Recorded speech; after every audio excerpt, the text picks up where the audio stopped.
فكانت المفاجأة الغير متوقعة بالمرة إن تعلن سلسلة ريدلاين الموزع المعتمد لأجهزة أبل في مصر عن انخفاضها رسميا لأسعار عدد من موديلات آيفون 17 استجابة لمطالب المستهلكين في السوق المصري، لأن حصلت حالة ركود.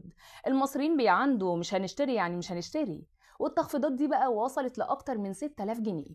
يعني آيفون 17 برو ماكس سعة 256 جيجا بايت كان ب 94000 جنيه، دلوقتي ب 87700، يعني خسر أكتر من 6000 جنيه.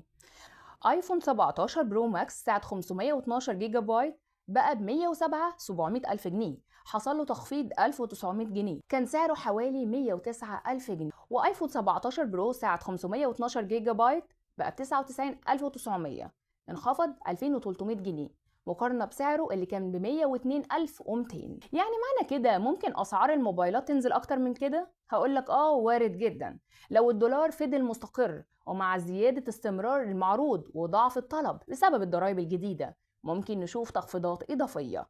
لكن في نفس الوقت أي تحرك في سعر الدولار أو قرارات جمركية جديدة ممكن المعادلة تتقلب في أي لحظة.